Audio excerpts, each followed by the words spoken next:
नमस्कार, स्वागत है आप सभी का ग्रैंड एशियन न्यूज पर। तमाम खबरों के साथ मैं हूं शाहीन खान। सबसे पहले एक नजर आज की हेडलाइंस पर।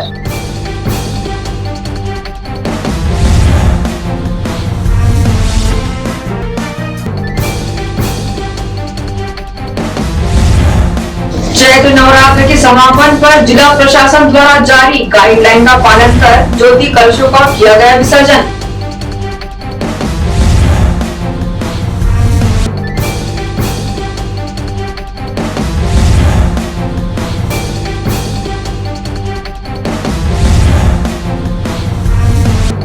विधायक देवेंद्र यादव ने किया अस्पतालों का निरीक्षण, जन सहयोग के माध्यम से उपलब्ध कराई एम्बुलेंस सुविधा।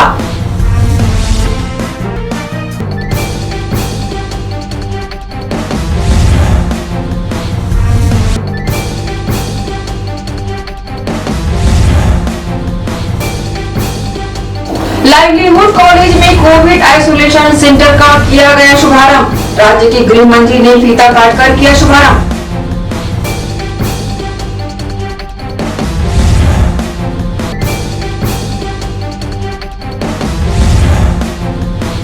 और मुख्यमंत्री भूपेश बघेल ने प्रदेश भर के नगर निगम के महापौरों व निगम आयुक्तों की ली वर्चुअल बैठक, दिए कोरोना नियंत्रण हेतु दिशा निर्देश।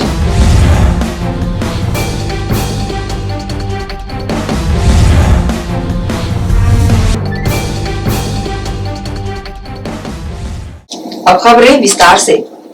छत्तीसगढ़ के मुख्यमंत्री द्वारा नगरीय निकाय क्षेत्रों में कोरोना संक्रमण की रोकथाम व टीकाकरण की प्रगति पर प्रदेश के महापौरों व निगम आयुक्तों की वीडियो कॉन्फ्रेंसिंग के द्वारा बैठक ली गई। छत्तीसगढ़ के मुख्यमंत्री भूपेश बघेल द्वारा गुरुवार को राज्य के सभी महापौरों व निगम आयुक्त की वीडियो कॉन्फ्रेंसिंग के माध्यम से बैठक आहूत की गई, जिसके चलते दुर्ग के डाटा सेंटरों में भी बैठक हुई, जिसमें दुर्ग महापौर धीरज बाकलीवाल व निगम आयुक्त हरीश मंडावी सहित अन्य अधिकारी भी मौजूद रहे। गौरतलब है कि मुख्यमंत्री भूपेश बघेल ने गुरुवार को प्रदेश के महापौरों और निगम आयुक्त की बैठक ली। उन्होंने राज्य के नगरीय निकाय क्षेत्रों में कोरोना संक्रमण की रोकथाम की व्यवस्था और टीकाकरण की प्रगति की वीडियो कॉन्फ्रेंसिंग के माध्यम से समीक्षा की। साथ ही मुख्यमंत्री भूपेश बघेल ने बैठक में आवश्यक दिशा निर्देश भी दिए। ग्रैंड एशियन न्यूज के लिए दुर्ग से नसीम फारूकी की रिपोर्ट। प्रदेश के गृह मंत्री ताम्रध्वज साहू ने बुधवार को Chhattisgarh livelihood college society sector 6 में 150 बेड के कोविड आइसोलेशन सेंटर का शुभारंभ किया। उन्होंने जिला प्रशासन के अधिकारियों और डॉक्टरों के साथ कमरों में जाकर सुविधाओं और व्यवस्थाओं का जायजा भी लिया। वैश्विक महामारी बन चुकी कोरोना के मद्देनजर जहां अस्पतालों में बेड की कमी हो रही है और इलाज करवाने लोगों को यहाँ वहाँ भटकना पड़ रहा है, वर्तमान में कई स्थानों में कोविड केयर सेंटर खोल लोगों को सुविधाएं प्रदान की जा रही है। इसी कड़ी में सेक्टर 6 ए मार्केट स्थित लाइवलीहुड कॉलेज में भी कोरोना वायरस से संक्रमित मरीजों के लिए आइसोलेशन सेंटर बनाया गया है। इसके शुभारंभ अवसर पर राज्य के गृह मंत्री ताम्रध्वज साहू पहुँचे, साथ ही भिलाई नगर विधायक देवेंद्र यादव भी शामिल रहे। साथ ही पूर्व विधायक बदरुद्दीन कुरैशी सहित गणमान्य नागरिक शामिल रहे।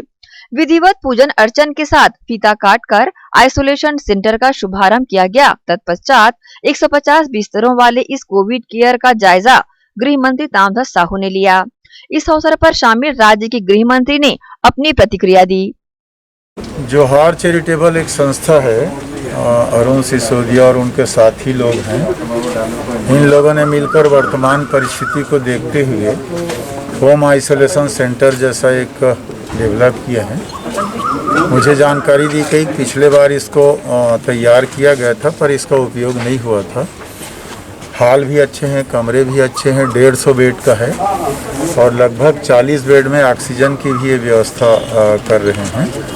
तो मुझे लगता है जैसे छोटे कमरे में 3-4 लोग रह रहे हैं, फैमिली होती है, मीडियम क्लास गरीब लोग हैं, एक आध को भी कोविड हुआ होम आइसोलेशन में रहना है तो कहाँ रहेगा, क्योंकि सभी लोग एक कमरे में रह रहे हैं या 2 कमरे में। तो वैसे लोगों को बहुत ज़्यादा सुविधा मिलेगी।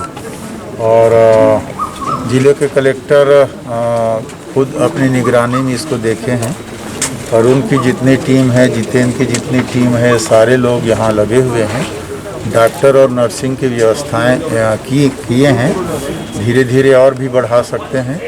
तो मुझे लगता है वर्तमान परिस्थिति में इन लोगों ने मानव सेवा के दृष्टिकोण में इस भयावह स्थिति में कदम उठाया है वो बहुत अच्छी बात है। मैं इनको बधाई भी देता हूँ, जिला प्रशासन को भी बधाई देता हूँ और लगातार वर्तमान परिस्थितियों से निकलने के लिए एक दो बातें आप सबके माध्यम से मैं निवेदन करना चाहूँगा। जो भयावह स्थिति निर्मित हो रही है उसमें हमारा पार्ट जो है, हम लोगों को क्या करना चाहिए। जो मास्क लगाने की बात है, 2 गज दूरी की बात है, सैनिटाइज करने की बात, इसको करना चाहिए हर हाल में, आम लोगों से अपील करता हूँ। दूसरी बात वैक्सीनेशन की, मैं अभी जानकारी मुझे लगातार 3-4 दिनों से मिल रही है कि लोग वैक्सीन नहीं लगवा रहे हैं। पता नहीं क्या डर उनके मन में है, भय कि वो, कोई कहते हैं, मैं पूछा तो वो लगाने से बुखार आ गया, तो कोई कुछ हो गया। तो ये शरीर देख के होता है, किसी को पहले डोज में बुखार आया है, किसी को दूसरे डोज में आया है, किसी को दोनों डोज में नहीं आया है, किसी को दोनों डोज में हुआ है। तो ये मैं खुद लगवाया हूँ वैक्सीन, तो इसमें आम जनता से अपील करूँगा कि वैक्सीन लगवा लें, किसी भी प्रकार के डर की बात नहीं है। जब मुख्यमंत्री जी ने लगा लिया, मैंने लगा लिया, सारे अधिकारियों ने लगाया और जितनी अच्छी व्यवस्था छत्तीसगढ़ में माननीय मुख्यमंत्री भूपेश बघेल जी के नेतृत्व में सारे लोगों ने, जिला प्रशासन ने, जनप्रतिनिधियों ने किया है, बहुत अच्छा किया है। और दुर्ग जिले में तो मैं ये कहना चाहूँगा कि यहाँ के कलेक्टर ने समय रहते लॉकडाउन जल्दी कर लिया, ये एक अच्छी बात हुई, जिसका परिणाम दूसरे जिलों से ठीक ही है और अब करीब करीब सुधार की ओर है।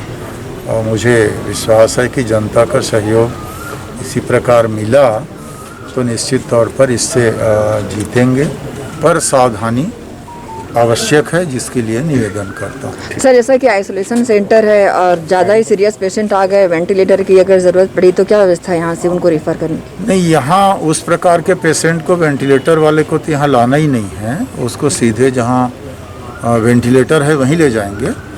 और यहाँ आने के बाद ऑक्सीजन की अगर ज़रूरत पड़ती है तो उसके लिए व्यवस्था किए हैं ये लोग। ऑक्सीजन से ज़्यादा जब होने लगे तत्काल ये लोग हॉस्पिटलों से दूसरे कांटेक्ट करेंगे और वहाँ शिफ्ट करवाएंगे। वहीं शामिल भिलाई नगर विधायक देवेंद्र यादव ने भी इस पहल को बेहतर बताया है। फ्री आइसोलेशन सेंटर जो यहाँ पर लाइवलीहुड कॉलेज में बनाया जा रहा है, उसके लिए मैं माननीय गृह मंत्री जी का दिल से आभार करूँगा, अरुण सिसोदिया जी का और सभी टीम का बहुत आभार करूँगा, जिन्होंने ये बीड़ा उठाया, जिसमें ऑक्सीजन सिलेंडर युक्त बेड्स की भी अवेलेबिलिटी है और आइसोलेशन वार्ड्स भी हैं। तो निश्चित रूप से इस इंफ्रास्ट्रक्चर से हम लोगों को और ताकत मिलेगी, बल मिलेगा और हम लोग मिलकर सभी लोग अपनी अपनी भूमिका निभाकर कोविड को हराएंगे। वहीं संयोजकों ने भी अपनी प्रतिक्रिया इस अवसर पर दी है। आज जो दूसरा फेज कोरोना महामारी का जो आप देख रहे हैं कि पूरे देश में एक विकराल स्थिति है, उसके तहत यहाँ छत्तीसगढ़ में भी काफ़ी लोग संक्रमित और प्रभावित हैं। तो एक हमारे प्रशासन की ओर से माननीय गृह मंत्री जी के प्रयास से हमारे चैरिटेबल ट्रस्ट हैं, उनके माध्यम से एक आइसोलेशन कोविड सेंटर का आज शुभारंभ किया जा रहा है, ताकि क्षेत्र के जो जनता हैं उनको इसका उचित स्वास्थ्य लाभ मिल सके, ऐसे ये सोचकर एक कार्य किया जा रहा है। जैसा कि सर ये आइसोलेशन सेंटर है, ऐसे मरीज जिनको वेंटिलेटर की ज़रूरत होगी उसके लिए क्या सुविधा रहेगी? नहीं, देखिए, ये तो इसमें ऑक्सीजन बेड भी है और एक नॉर्मल बेड भी है, ताकि जो कि लोग जो घर में आइसोलेट नहीं रह पा रहे हैं, जिनकी कोई देख रेख करने वाला ना हो, वैसे यहाँ पर होगा। और जो ऑक्सीजन की कमी है उनके लिए भी ये व्यवस्था की जा रही है। और जो क्रिटिकल केस होगा, वेंटिलेटर का तो सुविधा है नहीं, बड़े हॉस्पिटलों में है, तो वो यहाँ से रिफ़र किया जाएगा। देखिए, अभी जो कोरोना का स्थिति है उसको देखकर और उसकी जो परेशानियां हैं और जो आम लोग हैं बहुत दिक्कत में थे, उनको देखकर हमारे जोहार चैरिटेबल ट्रस्ट ने एक विचार बनाया और आदरणीय मंत्री जी, कलेक्टर साहब, नगर निगम, इन सबसे चर्चा होने के बाद एक ये कोविड का आइसोलेशन सेंटर और ऑक्सीजन फैसिलिटी के साथ एक प्रयास किया गया, जिसमें कि तामदत्त साहू जी ने विशेष अपना मार्गदर्शन दिया साथ ही साथ भिलाई नगर निगम का जो यहाँ पूरा सपोर्ट मिला, उसके अलावा हमारे को कलेक्टर साहब और जो मेडिकल का जो सपोर्ट है, दवाइयाँ हैं, ये सारी चीज़ें मिल रही हैं। इसके साथ ही साथ पैरा मेडिकल और डॉक्टर्स की जो व्यवस्था है, अपोलो कॉलेज ऑफ नर्सिंग उनके द्वारा सहयोग प्राप्त हुआ और उन्होंने बड़ी आसानी से हमको उपलब्ध करा दिया, जो कि आज के समय में नहीं मिल पा रहा था। अब ऐसा है कि जो लोग जिनका कोई सपोर्ट नहीं है, जिनके पास कोई समर्थन नहीं है या किसी का कोई सोर्स नहीं है, उनको बहुत आसानी से ये सुविधाएं हम लोग दे पाएंगे और जिसकी बहुत आवश्यकता थी।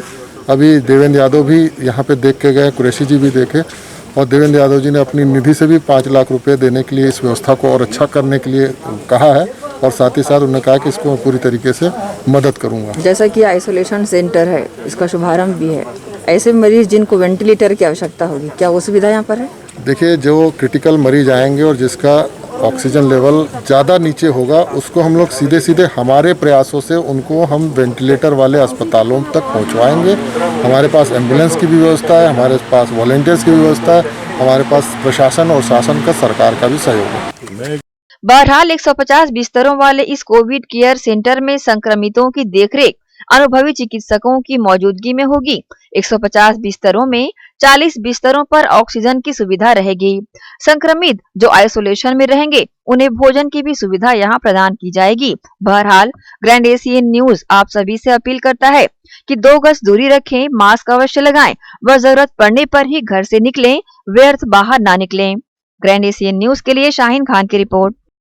विधायक देवेंद्र यादव कोरोना मरीजों को राहत पहुंचाने और बेहतर इलाज की व्यवस्था बनाने के प्रयास में जुटे हुए हैं। वे रोज विभिन्न अस्पतालों का निरीक्षण कर रहे हैं। शहर के मरीजों को अस्पताल आने जाने में किसी प्रकार की कोई परेशानी न हो, सही मरीजों को समय पर अस्पताल पहुंचाया जा सके, इसके लिए विधायक देवेंद्र यादव ने शहर वासियों के लिए जन सहयोग के माध्यम से एक नई एम्बुलेंस की व्यवस्था की है, जिसके संचालन की जिम्मेदारी निगम प्रशासन को दी गई है।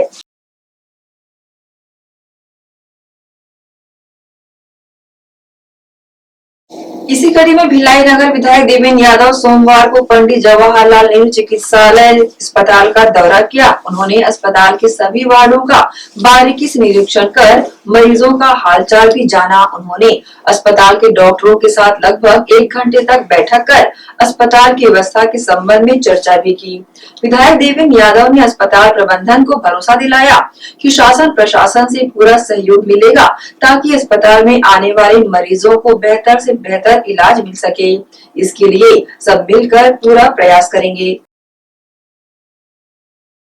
बीएसपी अस्पताल में बड़ी संख्या में निरंतर पेशेंट जा रहे हैं और जो वहाँ पर व्यवस्थाएं हैं उनको और बढ़ाने की आवश्यकता है। जैसे रेमडेसिविर इंजेक्शन जो हमारे एक्स एम्प्लॉयज़ को नहीं लग पा रहा है, उनके लिए ज़रूरत है। इसके अलावा वहाँ पर जो ऑक्सीजन बेड्स हैं उसको और बढ़ाने की ज़रूरत है। इस तरीके से बहुत सारे इश्यूज़ हैं जिस पर बीएसपी प्रबंधन भी काम कर रहा है और हम लोग भी मिलकर सेक्टर 9 अस्पताल की व्यवस्थाओं को और बेहतर करने का प्रयास कर रहे हैं। मेनली सब जगह जो समस्या आ रही है वो मैन पावर की है, क्योंकि लगातार जो लोग मरीजों का देखभाल कर रहे हैं, जो हमारे नर्सेस हैं, स्टाफ हैं, उनमें भी लोग पॉजिटिव हो रहे हैं, तो मैन पावर की दिक्कत सब जगह आ रही है। ये एक बड़ी समस्या हम लोगों के सामने खड़ी है अभी। मैं भिलाई की समस्त जनता से ये अनुरोध करता हूँ कि इस दौर में आपको अगर कोई भी सिम्टम आता है, भले हल्का बुखार हो, थोड़ी खांसी हो, सर्दी हो, तो आप इसे नॉर्मल मत समझें। आप ये समझें कि ये कोविड के ही लक्षण हैं। तब जाकर हम लोग सही समय पे सतर्कता से अगर इलाज उपचार की ओर जाएंगे, टेस्टिंग की ओर जाएंगे, तो हम निश्चित रूप से अपने को और अपने परिवार को इस संक्रमण से बचा पाएंगे। सभी से अनुरोध है, सतर्क रहें, घर पर रहें और कोई भी सिम्टम आने पर तुरंत टेस्ट कराएं और अपने परिवारजनों का ख्याल रखें। इसी के साथ रुकेंगे एक छोटे से ब्रेक के लिए। जल्द हाजिर होते हैं। आप सब बने रहिए ग्रैंड एशियन न्यूज के साथ।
Gandhi Vidyapeeth English medium higher secondary school nursery से कक्षा 12वीं में प्रवेश प्रारंभ।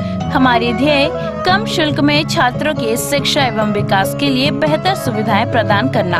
प्रशिक्षित एवं अनुभवी शिक्षक शिक्षिकाएं, सभी बच्चों के लिए खेल का मैदान एवं खेल सामग्री की व्यवस्था, सीसीटीवी कैमरे द्वारा निगरानी, परिवहन सुविधा, सुसज्जित विज्ञान एवं कंप्यूटर लैब, स्मार्ट क्लास, सभागार और पुस्तकालय की सुविधा, 100% परीक्षा परिणाम, श्रेष्ठ छात्र को विशेष पुरस्कार, चिकित्सकीय जांच, नर्सरी और केजी कक्षा के छात्र को चार्ट मॉडल एवं क्ले के माध्यम द्वारा शिक्षण, नवोदय एवं अन्य प्रतियोगी परीक्षाओं के लिए विशेष कोचिंग, हर वर्ष विद्यार्थियों का नवोदय में चयन, स्काउट गाइड और रेड क्रॉस सोसाइटी, विज्ञान प्रदर्शनी, आनंद मेला, वार्षिक दिवस और वार्षिक खेल दिवस का प्रतिवर्ष आयोजन, नैतिक शिक्षा के माध्यम से छात्रों की प्रतिभा का विकास। Gandhi Vidyapeeth English medium higher secondary school, Radhika Nagar, Bhilai.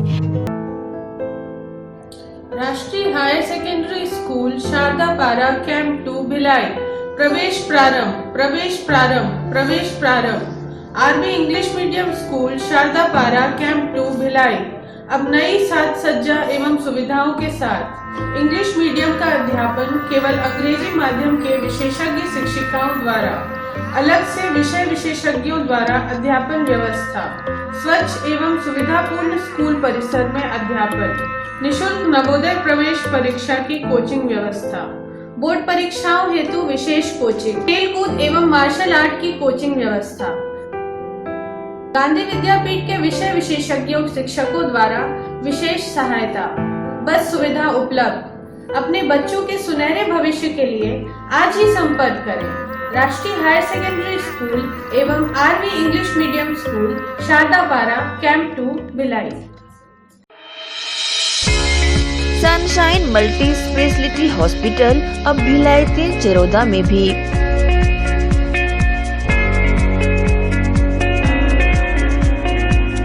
Hospital में उपलब्ध सुविधाएं, 24 घंटे emergency ICU, NICU, PICU, ambulance सुविधा उपलब्ध। साथ ही OT, labour room, pathology, OPD, endoscopy, bronchoscopy, X ray, echo TMT, casualty, साथ ही सर्व सुविधा युक्त प्राइवेट वार्ड उपलब्ध है। जनरल वार्ड, सोनोग्राफी व वेंटिलेटर उपलब्ध।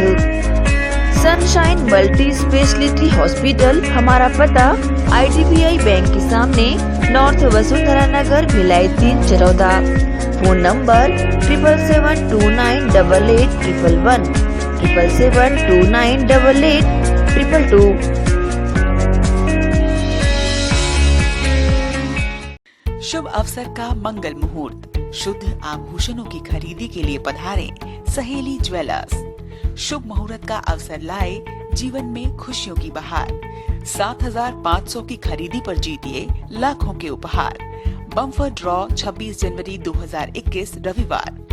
पहला उपहार 2 BHK फ्लैट, दूसरा उपहार कार, तीसरा उपहार होंडा एक्टिवा, चौथा उपहार 2 स्मार्टफोन, पांचवा उपहार 5 पार्टी स्पीकर, छठा उपहार 10 एलेक्सा, सातवां उपहार 25 होम अप्लायंसेस।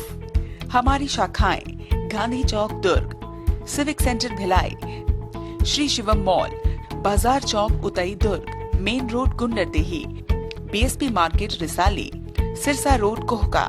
शुद्ध आभूषणों की खरीदी के लिए पधारें सहेली ज्वेलर्स। आपका अपना भव्य शोरूम, 50 वर्षों से आपकी सेवा। दिनेश वस्त्र भंडार, एक भाव एक विचार के साथ। दिनेश वस्त्र भंडार, আমাদের আপন दिनेश वस्त्र भंडार, साडा अपना दिनेश वस्त्र भंडार। कपडाले संबंधित सबो रेंज एके भाव एके विचार, एकाच भावात एकाच विचारात, एके को भाव एके को विचार। दिनेश वस्त्र भंडार। नए भव्य शोरूम में उच्च क्वालिटी के कपड़े सभी वैरायटी में, संपूर्ण रेंज के साथ। Exclusive range of saris, lancha, kurti, salwar suit, jeans, T shirt, shirts and all type of varieties. आप पाएंगे सभी प्रांतों के वैवाहिक कलेक्शन, पसंद के कपड़ों के साथ exclusive range of bed cover, sofa cover, pillow cover, mattress, cotton cloth और शूटिंग एंड शर्टिंग। जिंदगी में आने से लेकर जाने तक का सारा सामान एक ही छत के नीचे। दिनेश वस्त्र भंडार, Jawahar market, power house, Bhilai.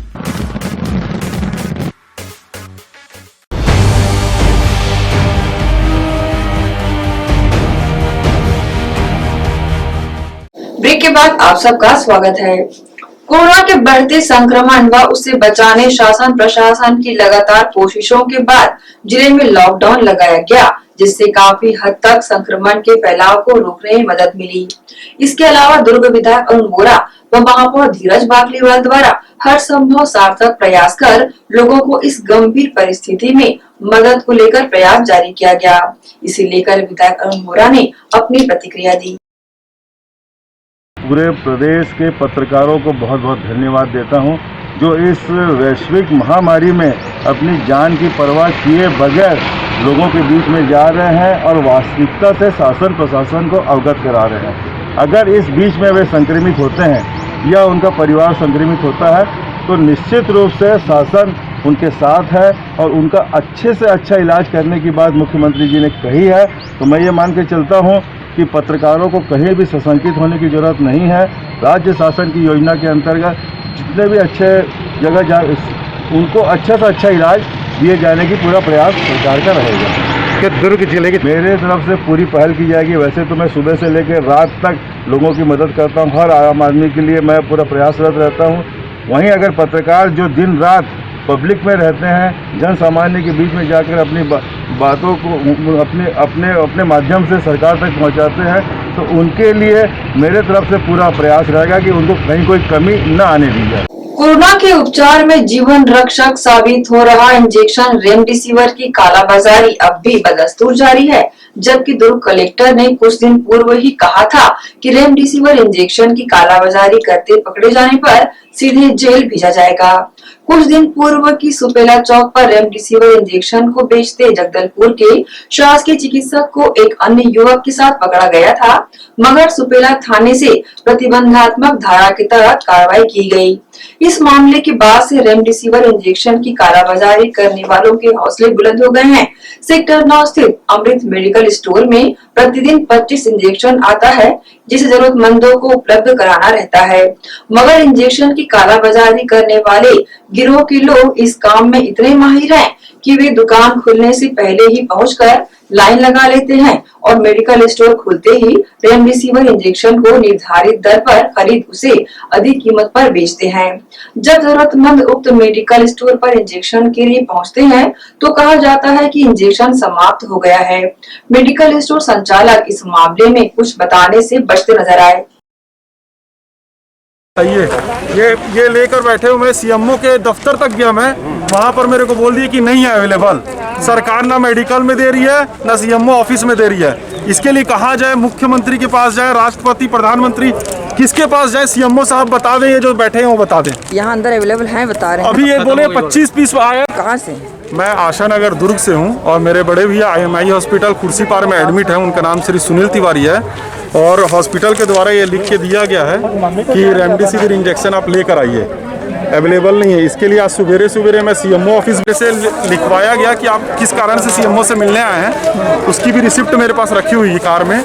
फिर वो बोल दिए कि यहाँ पर भी रेमडेसिविर इंजेक्शन अवेलेबल नहीं है। वहाँ सीएमओ ऑफिस में भी मेरे को बोल दिया गया कि रेमडेसिविर इंजेक्शन अवेलेबल नहीं है। फिर मैं किसी के माध्यम से यहाँ आया तो यहाँ भी सवेरे से देख रहा हूँ, मेरे 103 नंबर था लाइन में। आपने पर्ची लगाए थे वहाँ पे? हाँ, पर्ची लगा हुआ था 103 नंबर। अभी पर्ची भी कोई भाई पकड़ा हुआ है तो 103 नंबर, लेकिन यहाँ पर पूरी अव्यवस्था है। ये भी तो होता है। सवेरे 3-4 बजे 3-4 लड़की लोग आते हैं, रोज का है। एक ही लोग हो सकता है वही कालाबाजारी कर रहे हैं, वो आते हैं रोज सवेरे पहले बैठ जाते हैं और लेकर चले जाते हैं। रोज हो गया, 2 दिन 3 दिन से हो रहा है। रिसाली से आया हूँ। कौन एडमिट है आपका? मेरे बड़े भैया एडमिट है। कहाँ एडमिट है? वो नवजीवन हॉस्पिटल। नवजीवन। डॉक्टर ने पर्ची दिया है आपको? प्रिस्क्राइब किया? दिखाएं। यहाँ पर क्या बोला जा रहा है आपको? अभी मैं कल आया हूँ और आज आया हूँ। तो इसका क्या बोलते हैं, कल तो यहाँ आया ही नहीं था वैक्सीन, आज आया है, 2 कार्टून आया है, मैंने देखा है, बोल रहे हैं अभी 25 ही पीस आया है और ख़त्म हो गया है। आप लोग यहाँ कैसे खड़े हैं? आप लोग यहाँ इंजेक्शन है, कब से खड़े हैं आप? कल से खड़े हैं। कल से हैं? कल से तो क्या बोल रहे हैं, इंजेक्शन है यहाँ अवेलेबल है? सुबह से नहीं आया था, शाम तक आज आया है। रेमडेसिविर का तो चार्जेस क्या लगा रहे हैं, कुछ पता है? 2400 रुपये अभी लगा रहा बता। 2400। अपना नाम 10 लोग का लिखते हैं, उसके बाद बोलते हैं कि हम लोग नंबर बना के रखें करके, बाकी जो नंबर मिलेगा लिखा गया उन्हीं को मिलेगा करके, और बाकी जो नंबर लगा वो लोग को किसी को नहीं मिलता है। रेमडेसिविर का इंजेक्शन? हाँ, उन्हीं का इंजेक्शन किसी को नहीं, बोलते हैं कि हम लोग यहाँ लिस्ट बना के रखे, बोलते हैं जिसको इसको देना है वो अपने से लिस्ट बनाए। हाँ, लिस्ट बना के रखे, वो 4-6 लोग सामने में बैठे रहते हैं, लड़की लोग और लड़के लोग भी, उसके बाद किसी को नहीं मिलेगा। आपका कौन एडमिट है, किसके ही लेने? मेरे पापा जी एडमिट है A1 में। यही पर? हाँ, सेक्टर 9 में ही है। कुछ कहना चाहेंगे प्रशासन से? कुछ मांग कहेंगे मैडम, इतना दिन 2-2 3-3 दिन से लाइन लगा रहे हैं, मिल जाएगा करके सब लोग तो लाइन लगाए हैं इस बार इंजेक्शन के लिए, तो इनको ऐसा नाउम्मीदी क्यों है, इनको क्यों नहीं दिया जा रहा है? मैम जितनी क्वांटिटी में आ रहा है वो तो बढ़ गया है उतना। कितना आ रहा है डेली? 25 आया था आज और वो बढ़ गया, कल तो आया भी नहीं था रेमडेसिविर। कल नहीं आया था? नहीं। छत्तीसगढ़ प्रदेश स्वास्थ्य कर्मचारी संघ के प्रदेश महामंत्री सैयद असलम ने प्रधानमंत्री नरेंद्र मोदी को 5 सूत्री मांगों का ज्ञापन भेजा है, जिसमें कोविड ड्यूटी के दौरान संक्रमित होने पर स्वास्थ्य कर्मियों को 50 लाख का बीमा नहीं मिलने पर राज्य डेथ ऑडिट समिति को प्रकरण नहीं भेजने वाले अधिकारियों पर कार्रवाई और सभी स्वास्थ्य कर्मचारियों को प्रोत्साहित करने, 2 माह का वेतन भुगतान हेतु बजट राज्य सरकारों को देने व सभी संविदा कर्मचारियों को कोविड संक्रमित होने पर समुचित उपचार, बेड, ऑक्सीजन व दवाओं के लिए सभी राज्य सरकारों के सचिव को निर्देश दिए जाने की मांग रखी है।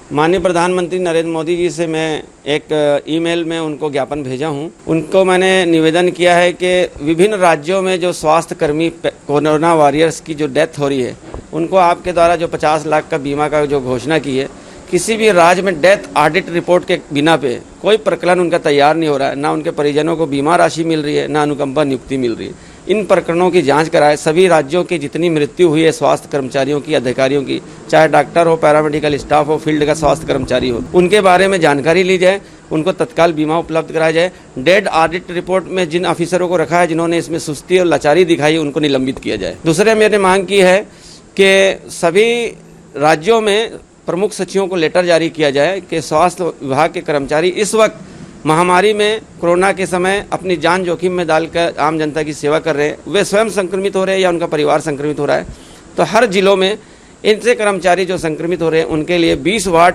20 बेड ऐसे आरक्षित किए जाए जो ऑक्सीजन युक्त हो, उनको तत्काल उपचार मुहैया करे। हमारा स्वास्थ्य का अमला बचेगा तो आम जनता की सेवा में स्वास्थ्य के कर्मचारी मिलेंगे, वरना स्थिति ऐसी हो जाएगी कि कर्मचारी मिलना मुश्किल हो जाएंगे। तीसरी मैंने मांग की है कि हर साल 10 वर्षों में वेतन आयोग का गठन होता है और वेतन आयोग अपनी अनुशंसा पे कर्मचारियों की वेतन को निर्धारित करता है।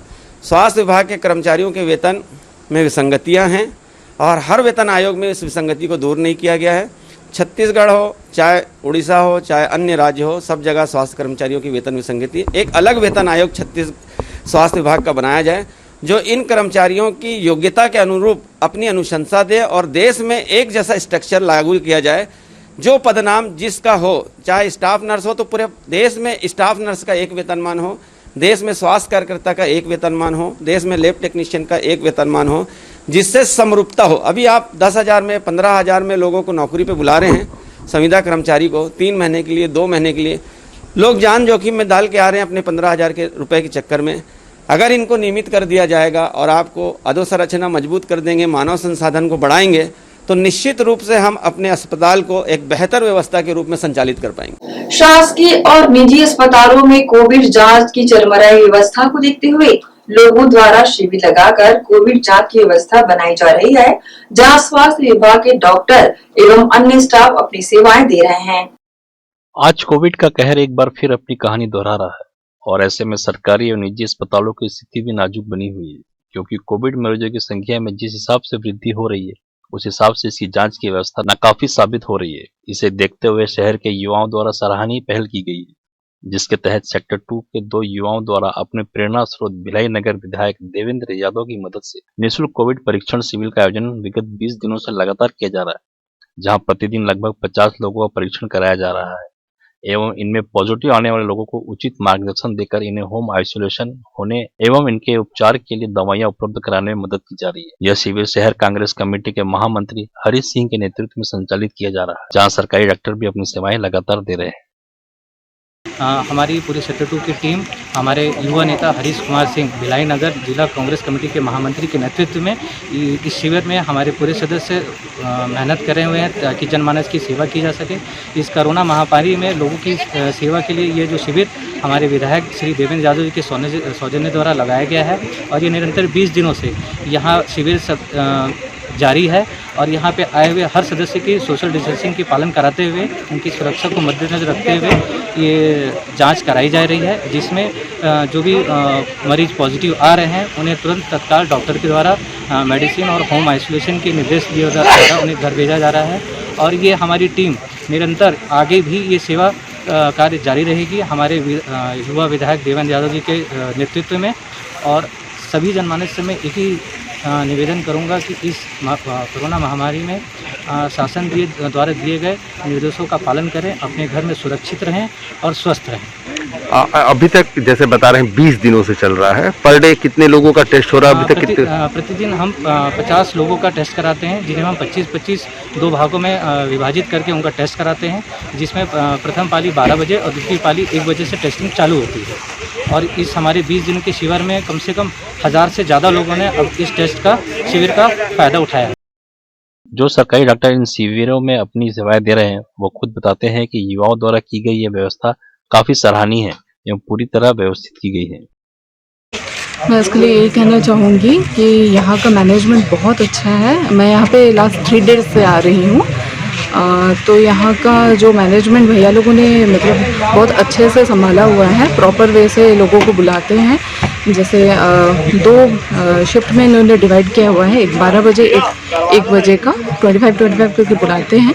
तो ये सारा मैनेजमेंट काफ़ी अच्छे से बहुत सुचारू रूप से बहुत अच्छे से चल रहा है। वेरी सेटिस्फाइड मैं कहना चाहूँगी। जैसे इन युवाओं ने काम किया है, क्या और भी समाज को कुछ सीख देना चाहेंगे कि वो भी आगे आकर के इस तरह से कुछ करें? बिल्कुल, ये एक बहुत बड़ा उदाहरण है बाकी सब युवाओं के लिए कि वो इस प्रकार से मतलब इनसे सीखें और सामने आए और योगदान करें, ताकि समाज में एक अच्छा मैसेज जाए, लोग और इनको ज्वाइन करें और अच्छी सेवा का काम करें। क्योंकि आप एक डॉक्टर हैं मैडम, एक सलाह हमारे दर्शकों के लिए कि अगर किस तरह के सिम्टम्स होने से क्या करना चाहिए, जल्द से जल्द पहली प्रायोरिटी क्या होनी चाहिए? सबसे पहले तो अपना बहुत ख्याल रखें, अपने सिम्टम्स को देखते रहिए। जैसे भी कोई भी तकलीफ होती है तो आप खुद इतना जागरूक रहिए कि पहले तो आपको सिम्टम्स ना ही आए, मैं दुआ करूँगी, बट इनकेस अगर आ रहा है तो आप इतने जागरूक रहिए स्वयं अपनी तरफ से कि हाँ मुझे ये सिम्टम्स आ रही है, सर्दी खांसी बुखार है, वीकनेस है, तो फिर जल्दी से आप या टेस्ट कराइए, इन्फॉर्म करिए। हेल्थ डिपार्टमेंट आपके लिए हमेशा है, 24 घंटे अवेलेबल है।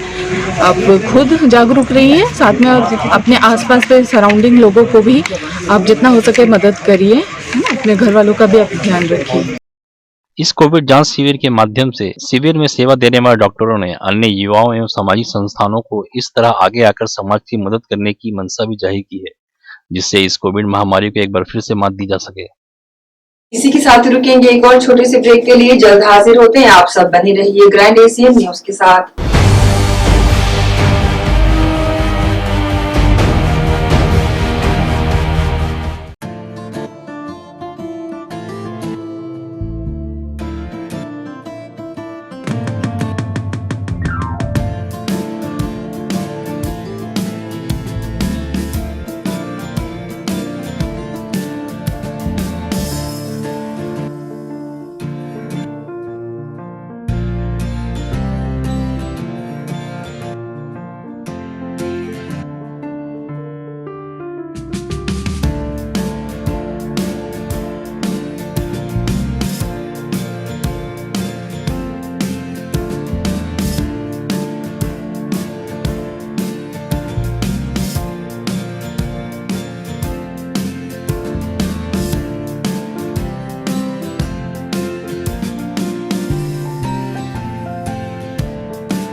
सोरियासिस रोग वात, पित्त और कफ प्रकृति पर आधारित है।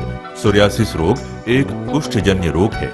ये कोहनी जांघों के बाहर धड़, कमर, पीठ और पेट में होता है। ये तांबे रंग और रक्त वर्ण का शुष्क सा छिलके युक्त शरीर में चकत्ते के रूप में दिखाई पड़ता है। प्रथम अवस्था में ये सिर के बालों के बीच पिन के नुक्के सरसों या मसूर के दाने की तरह उत्पन्न होता है, जिससे व्यक्ति को सिर में रूसी का भ्रम होता है और यही फिर धीरे धीरे सिर से बाहर निकलकर संपूर्ण शरीर में फैलने लगता है। ये मामूली खुजली जैसा लगता है। ये खुजली पसीने के बहाव या आर्द्रता मिलने पर पड़ती है। चमड़ी में खिंचाव और चमचमाहट बनी रहती है।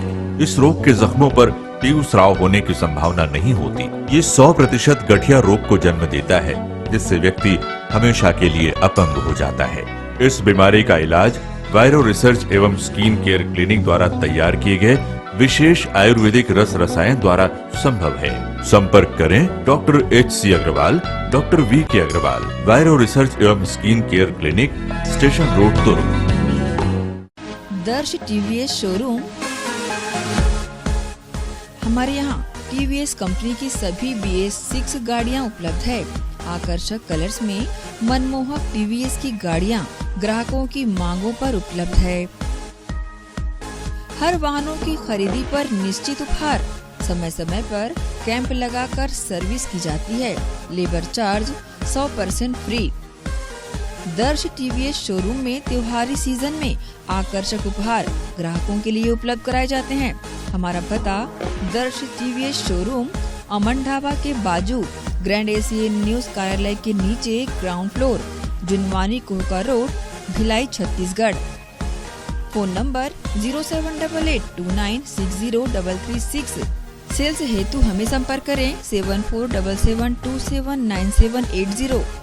सर्विस हेतु संपर्क करें 8349279780। मैं जब अपने बालों को कोम करती थी तो मेरे काफ़ी ज़्यादा बाल कोम्बिंग से टूट जाते थे और सीजनल चेंजेस की वजह से डैंड्रफ भी होता था। फैमिली में भी कुछ लोगों को ये प्रॉब्लम थी। तब मुझे मेरी फ्रेंड ने वास्तु गुरुजी हेयर ऑयल सजेस्ट किया, जिसके सिर्फ 2 यूजेस बाद ही मुझे ऐसा लगा जैसे मेरी स्कैल्प क्लीन महसूस हो रही है और सिर्फ 4 वॉशेस बाद ही मेरी हेयर फॉल और डैंड्रफ की प्रॉब्लम ऑलमोस्ट जड़ से खत्म हो गई। और इस ऑयल की सबसे अच्छी बात यह है कि ये होममेड है और उससे भी अच्छी बात यह है कि ये वर्क करता है।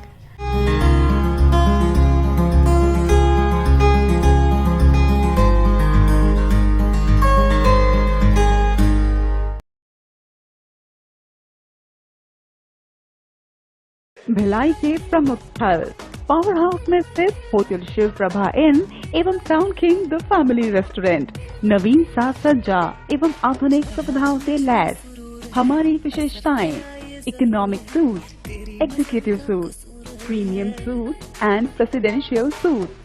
Town king the family restaurant लाजवाब स्वाद से भरपूर नाश्ते एवं भोजन की उत्तम व्यवस्था। Banquet hall, party hall, conference hall, free Wi-Fi internet, new elevator, travel assistance, safe deposit vault and godown, special tariff plan for corporate, marriage and other functions. Online booking facilities available. Sweet home away from home. Power House railway station व bus stand से मात्र 500 metre पर स्थित hotel Shiv Prabha inn and town king the family restaurant 46 C market अपना KC laws के बाजू में। Power house Bhilai. Contact 9893215251 और 8966981590।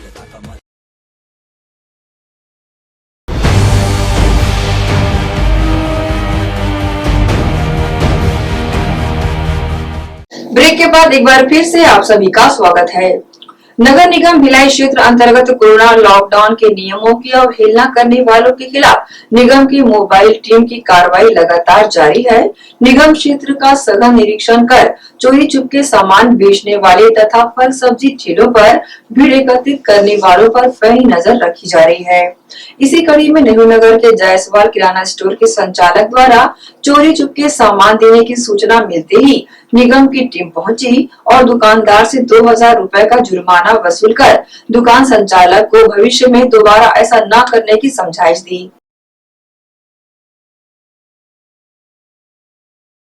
बलरामपुर जिले के सिमरसोत अभयारण्य के अंतर्गत बुधडीडी गांव के समीप जंगलों में वन जीव के शिकार करने के मामले में वन विभाग की टीम ने 6 आरोपियों को गिरफ्तार कर कड़ाई से पूछताछ की है।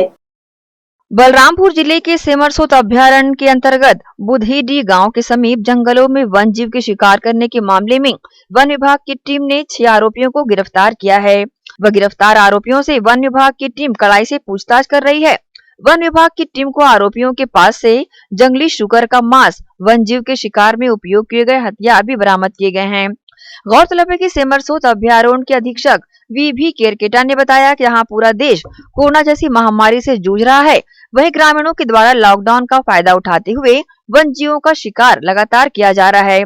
उन्होंने यही बताया कि जैसे ही हमारी टीम को सूचना मिली, कुछ शिकारी जंगल की ओर शिकार करने गए हुए हैं। रेंजर KDP सोनवानी के नेतृत्व में टीम तत्काल जंगल की ओर रवाना हुई, जहां शिकारियों की तलाश शुरू हुई। हालांकि वन विभाग को पहले दिन खाली लौटना पड़ा, लेकिन वन विभाग की टीम ने हार नहीं मानी और दूसरे दिन फिर से शिकारियों की तलाश में जंगलों के चप्पे चप्पे की तलाश की। इस दौरान वन विभाग की टीम को बड़ी सफलता हासिल हुई। इस कार्रवाई के दौरान वन विभाग ने 6 आरोपियों को मौके से धर दबोचा। वहीं आरोपियों के पास से जंगली शुकर का मांस, शिकार में उपयोग किए गए भरमार बंदूक, भाला, टांगी, छर्रा, बारूद बरामद किया। पूछताछ के दौरान आरोपियों ने बताया कि इस मामले में और भी लोग हैं, जहां वन विभाग की टीम इनकी पतासाजी कर रही है। शिकार कर दिया गया था और इसको जो है कि काट पीट के मांस का जो है कि खाने में उपयोग कर रहे थे। तब सूचना मिली कि इनके द्वारा ऐसा ऐसा घटना हुआ है, तो वहां जाके मौके पर इसकी जब्ती की कार्रवाई हुई है। लोगों को गिरफ्तारी किया गया है। 6 लोग हैं अभी प्रथम दृष्टया में इनको जो मौके पर जो पकड़ा गया है उसमें, और इसमें वन्य प्राणी संरक्षण अधिनियम 1972 की विभिन्न धाराओं में जो है कि कार्रवाई किया गया है। सर, इनके पास से क्या क्या बरामद किए गए? इनके पास से वही भरमार बंदूक है, भाला है और कुछ और ऐसे औजार जो उसको काटने पीटने में उपयोग किया गया है। इसमें कितने लोग शामिल हैं सर? इसमें अभी तो 6 व्यक्तियों को गिरफ्तार किया गया है। जो जैसा सूचना मिल रहा है कि इसमें और लगभग जो है कि 20-25 लोग और शामिल हैं। आप इनके बयान से पता चलेगा, इससे जो है कि आगे उन व्यक्तियों को भी जो है कि गिरफ्तार करके जो है कि रिमांड में लिया जाएगा। बहरहाल गिरफ्तार 6 आरोपियों को कागजी कार्रवाई करते हुए न्यायालय में पेश किया गया है। वहीं अन्य आरोपी की तलाश प्रारंभ कर दी गई है। ग्रैंड एशियन न्यूज के लिए बलरामपुर से सूरज गुप्ता की रिपोर्ट। वर्तमान में चल रहे कोविड काल में भी शहर के जागरूक लोगों द्वारा जनता के सेवकों की सेवा करने का सिलसिला जारी है। ऐसे ही एक व्यक्ति है राजेश कुमार, जो भिलाई इस्पात संयंत्र में कार्यरत हैं। ये बखूबी जानते हैं कि कोरोना की जंग में पुलिस प्रशासन की क्या भूमिका रहती है। इसी का आभार जताने लगातार राजेश पुलिस विभाग के जवानों को भीषण गर्मी में राहत पहुंचाने के लिए छाछ का वितरण कर रहे हैं और इसी बहाने पुलिस विभाग के इन कोरोना वॉरियर्स को धन्यवाद कहने के उद्देश्य से इनकी सेवा करते हुए छाछ पिला रहे हैं। राजेश अपनी गाड़ी में छाछ लेकर अपने 2 सहयोगियों के साथ निकल पड़ते हैं और लग जाते हैं पुलिस के जवानों की सेवा में। सेवा दे रहा हूँ सर। ये पुलिस वाले, मेडिकल वाले साल भर से ड्यूटी दे रहे हैं। 1 महीने में एक छुट्टी मार रहे हैं। वो तो हम लोग बेसिक सर्वे कभी भी हम छुट्टी मार सकते हैं, लेकिन ये तो ड्यूटी दे रहे हैं ना, जिसके लिए सेवा कर रहे हैं सर। तो आप उसी लिए इनकी सेवा में निकले हुए हैं? हाँ सर। किस तरह से आज सेवा कर रहे हैं? आज क्या कर रहे हैं आज? सर, मेरा 9 में जितने भी पेशेंट थे, मेरे दोस्त लोग कि यहाँ मोबाइल नहीं उठा रहे थे, तो मैंने अपने गाड़ी यूज़ किया, उनको पहुँचाया, जो भी मेरे 8-10 दोस्त लोग हैं। और आज ये क्या लेके आए हैं कंटेनर में? ये सर छाछ है सर। तो आज छाछ पिला रहे हैं? हाँ सर। शत्रुपा शीतला मंदिर दुर्गों में कोविड गाइडलाइन के अनुसार ज्योति कलश का विसर्जन किया गया, जिसमें 5 प्रमुख ज्योतिष कलश विसर्जन में मंदिर के पंडित, बैगा व समिति के सदस्य मौजूद रहे। नवरात्रि की नवमी पर मंदिरों में प्रज्वलित ज्योति कलशों का विसर्जन किया गया। इस दौरान जिला प्रशासन द्वारा जारी गाइडलाइन का पालन करते हुए मंदिरों से मुख्य 5 ज्योति कलश ही विसर्जन के लिए निकाले गए, जिसका नजारा दुर्ग के शत्रुपा शीतला मंदिर में देखने को मिला, जहां मुख्य 5 ज्योति कलशों की शोभा यात्रा निकालकर उनका विसर्जन विधिवत किया गया, जिसमें सोशल डिस्टेंसिंग के साथ जिला प्रशासन के द्वारा जारी गाइडलाइन का पालन किया गया। गौरतलब है कि शतरूपा शीतला मंदिर में चैत्र नवरात्र पर 821 ज्योति कलश प्रज्वलित किए गए थे, जिनकी 9 दिनों तक सेवा करने के बाद नवमी के अवसर पर मंदिर के मुख्य 5 ज्योति कलशों का विसर्जन किया गया, जिसमें मंदिर के पंडित बैगा व समिति के सदस्य मौजूद रहे, जिन्होंने पूरे विधि विधान के साथ ज्योति कलश विसर्जन का कार्यक्रम संपन्न किया। इसे लेकर न्यूज टीम को अपनी प्रतिक्रिया समिति के अध्यक्ष ने दी है। माँ शतरूपा का ये जो धाम है दुर्ग शहर का, इस धाम में कुल 855 ज्योत प्रज्वलित हुई माता भक्तों की, और धार्मिक प्रोटोकॉल के तहत जो शासन प्रशासन का गाइडलाइन था उसके हिसाब से हमने पूरी समिति ने ये कार्य किया है।